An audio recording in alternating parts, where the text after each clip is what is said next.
आज हम बात करेंगे आपके भौतिक शरीर और इस भौतिक शरीर के भीतर मौजूद सूक्ष्म शरीर, कारण शरीर के बारे में, उनकी व्यवस्था के बारे में। आपके शरीर में बीमारियां क्यों आती हैं? शरीर का संतुलन अर्थात इसका बैलेंस बिगड़ जाता है।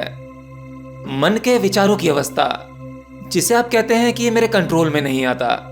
आपके भीतर की अशुद्धियां, मतलब जब आपके शरीर की भीतरी अवस्थाओं में सब कुछ व्यवस्थित नहीं होगा, वहां संतुलन नहीं होगा, तो उसके परिणाम स्वरूप आपके जीवन और आपके इस भौतिक शरीर में परेशानियां आती हैं। यही जीवन आपके लिए अभिशाप बन जाता है और यही अभिशाप वाला जीवन किसी योगी या साधक के लिए एक वरदान बन जाता है, नए आयामों के द्वार खोलता है।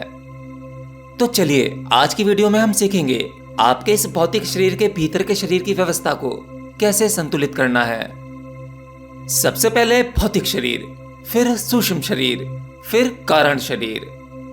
आमतौर पर हम किसी चीज को ठीक करने के लिए ऊपर से काम करते हैं। जैसे मान लीजिए आपके भौतिक शरीर की व्यवस्था ठीक नहीं है, वो डिसबैलेंस है, तो हम डायरेक्ट वहीं काम करना शुरू कर देते हैं, जो कि एक परमानेंट सॉल्यूशन नहीं है। किसी की मनोस्थिति खराब है, उसके विचार ठीक नहीं है, डिप्रेशन, एंजाइटी जैसी प्रॉब्लम है, तो उसके लिए भी हम अपने मन को मन से ही ठीक करने का प्रयास करते हैं, जो कि वो भी विफल हो जाता है। हमें शुरुआत और पीछे से करनी है। जैसे अगर आपकी मानसिक अवस्था खराब होगी, मन ठीक नहीं होगा, तो उसका परिणाम आपके भौतिक शरीर पर पड़ेगा, यानी खराबियां शरीर में दिखेंगी और उन खराबियों को आप शरीर से ही ठीक नहीं कर सकते।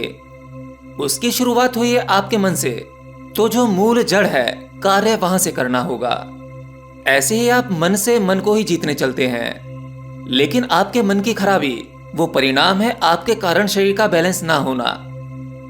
आपके शरीरों की आगे की यात्रा करने से पहले हम इसका बेसिक समझ लेते हैं। पहले हम बात करते हैं सूक्ष्म शरीर की। सूक्ष्म शरीर कहते ही आपका मन इसकी कल्पना कर लेता है, इसे देखने की कोशिश करता है। आपको लगता होगा कि सूक्ष्म शरीर को शायद देखा जा सकता है, परंतु सूक्ष्म का अर्थ ही यह है कि जिसे भौतिक आंखें ना देख पाएं। इसे ऐसे समझें, सूक्ष्म शरीर किन चीजों से बनता है? जैसे मन, बुद्धि, इंद्रियां, चित्त, अहंकार, इन सब का जोड़ ही सूक्ष्म शरीर कहलाता है।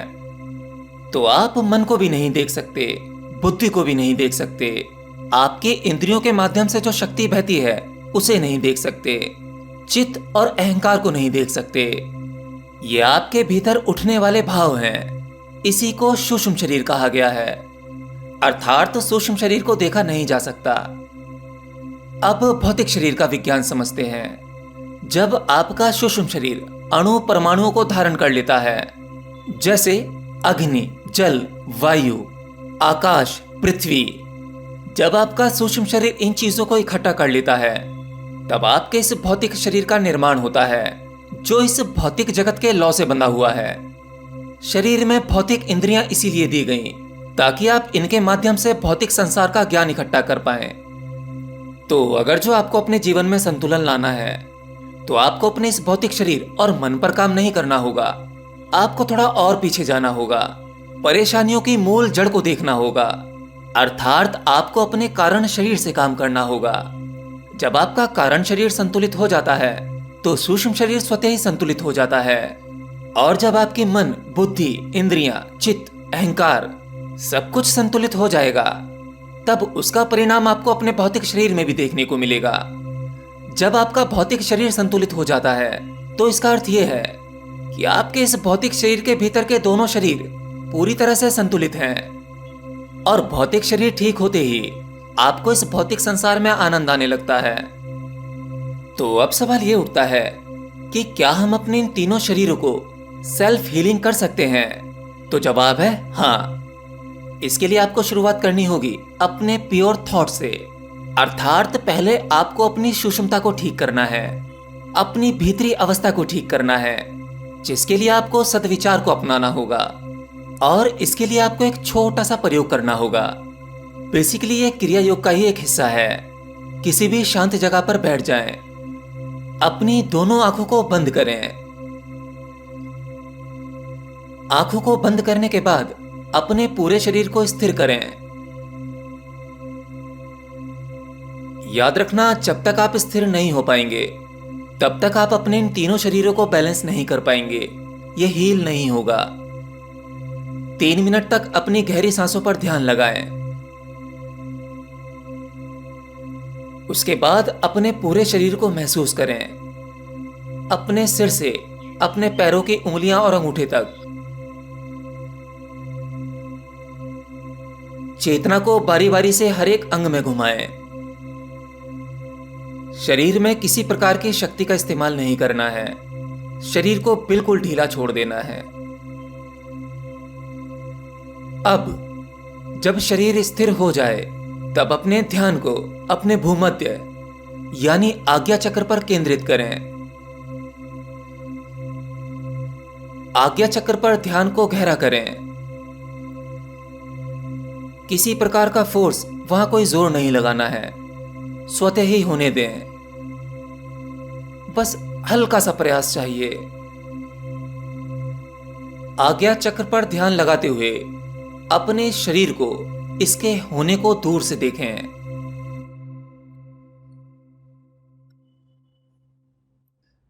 शरीर को दूर से महसूस करें। कल्पना करें शरीर में सब कुछ व्यवस्थित है, आपके विचार शुद्ध हैं। लोभ, मोह, द्वेष, घृणा इस प्रकार के विकारों से आप मुक्त हैं। इन विकारों जैसी कोई चीज होती ही नहीं है, ऐसा हम मानते हैं, इसीलिए ये हमें प्रतीत होता है। ये सभी चीजें असत्य हैं। ये सब केवल आपकी मान्यताओं पर आधारित हैं। आप इन सब से मुक्त हैं। ये समस्त अस्तित्व, ये जगत ईश्वर की इच्छा से कार्य कर रहे हैं। मैं इसी जगत का एक छोटा सा हिस्सा हूं। मेरे भीतर सब कुछ व्यवस्थित है। मैं पूर्णतः स्वस्थ हूं। अपनी थर्ड आई पर गहरा ध्यान करते हुए इस तरह की कल्पना अपने मन ही मन में करें। फिर आप अंदर और बाहर दोनों तरह से हील हो जाएंगे। जब आपके बाहर और भीतर सब कुछ बैलेंस होगा, तब आपके जीवन में भी एक स्थिरता आ जाएगी, एक बैलेंस आ जाएगा और आप सदैव खुश रहेंगे। इस एक प्रयोग से आप अपने आप को हील कर सकते हैं और फिर शारीरिक, मानसिक दोनों ही प्रकार की बीमारियों से मुक्त हो सकते हैं।